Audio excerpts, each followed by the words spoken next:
Welcome to Saravanas kitchen. Pepper காடை gravy எப்படி செய்யறதுன்னு பார்ப்போம் வாங்க.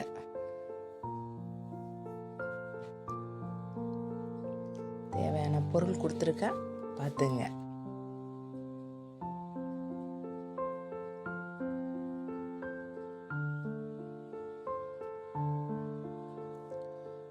காடையை அலசி வச்சுருக்கேன். தக்காளி, வெங்காயம் அரிஞ்சு வச்சுருக்கேன். இஞ்சி பூண்டு பேஸ்ட்டு, நல்லெண்ணெய் சமைச்சா நல்லாயிருக்கும். சோம்பு, ஜீரகம், மிளகு, தனியா, பட்டை மிளகாய், கொஞ்சம் கருவேப்பிலை சேர்த்துங்க. இது எல்லாத்தையும் நல்லா வறுத்து அரைச்சிங்க. இப்போ ஸ்டவ் ஆன் பண்ணிக்கலாம். வானலை வச்சுக்கலாம். இப்போ வறுத்துங்க.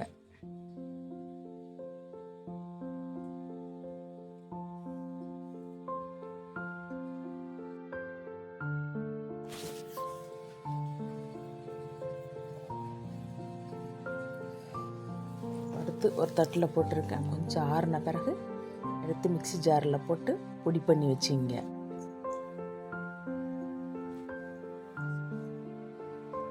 இந்த மாரி அரைச்சி செஞ்சால் நல்லாயிருக்கும்.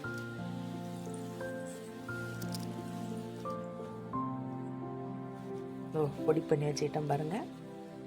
இந்த மாதிரி கொஞ்சம் நைஸாக இருந்தால் நல்லாயிருக்கும். ஸ்டவ் ஆன் பண்ணிங்க.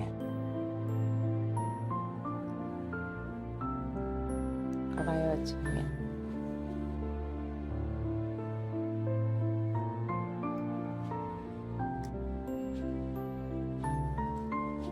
வச்சது நல்லெண்ணெயை ஊற்றிக்கலாம்.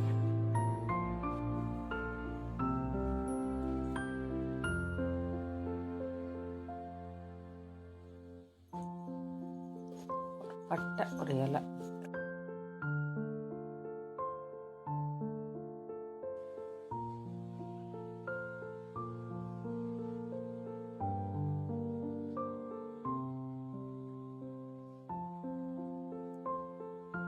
வெங்காயத்தை போட்டுங்க.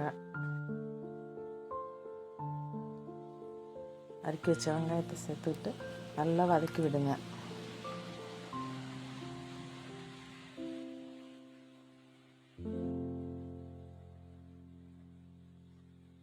நல்லா வெங்காயம் செவரட்டும், நல்லா வதக்கி விடுங்க.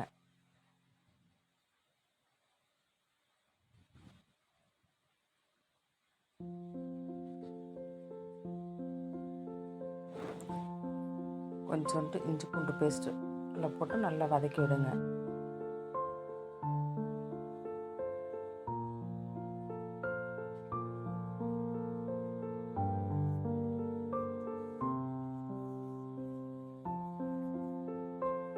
அரைச்சி வச்சு தக்காளியை சேர்த்துங்க. நல்லா வதக்கி விட்டுங்க.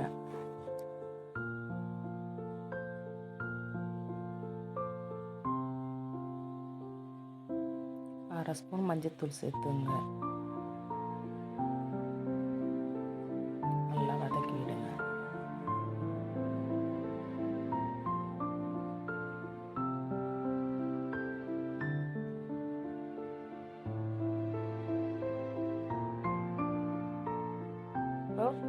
கொஞ்சம் தனி மிளகாத்தூள் போட்டுங்க.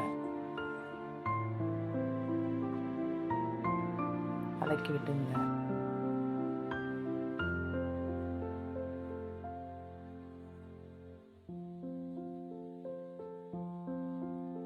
பொடி பண்ணி வச்சிருக்கிற அந்த மிளகு, ஜீரகம், தனியாத்தூள் எல்லாத்தையும் அதில் சேர்த்துங்க. நல்லா வதக்கி விடுங்க.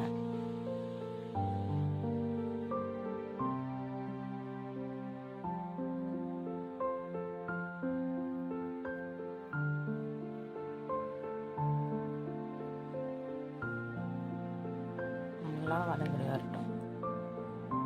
நல்லா வதங்கின பிறகு இந்த கறி அதில் சேர்த்துங்க. சேர்த்து நல்லா கிண்டி விடுங்க.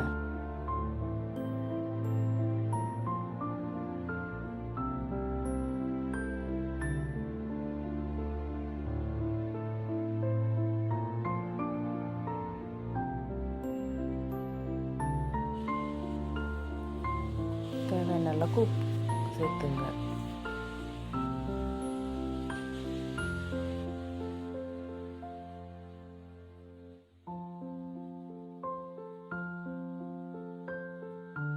சேர்த்துட்ட பிறகு கொஞ்சமாக தண்ணி ஊற்றி நல்லா கிண்டி விடுங்க.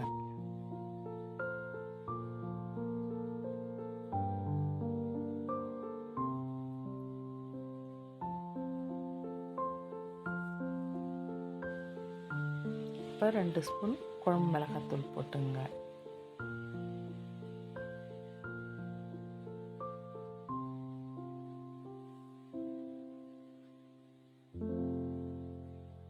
நான் கொஞ்சம் காரம் கம்மியாக சேர்த்துருக்கேன். உங்களுக்கு காரம் அதிகமாக வேணும்னா இன்னும் 1 ஸ்பூன் கூட மிளகாத்தூள் போட்டுக்கலாம்.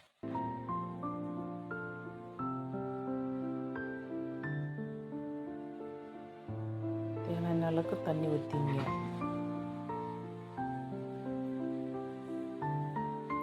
தண்ணி ஊற்றி கிண்டி விட்டுங்க.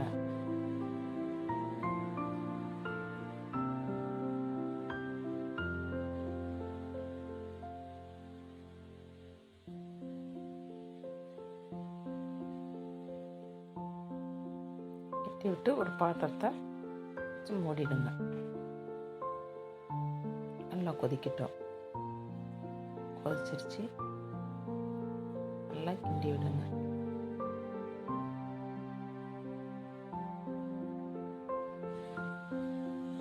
நல்லா தண்ணி சுண்டி வரட்டும்.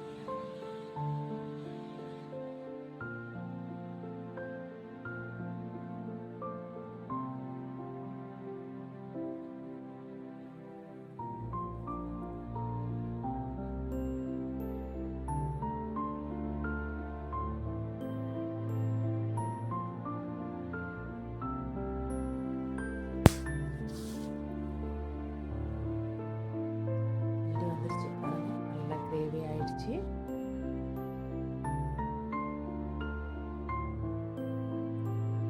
நல்லா கிண்டி விடுங்க. கிண்டிவிட்டு ஸ்டவ்வை ஆஃப் பண்ணிடுங்க.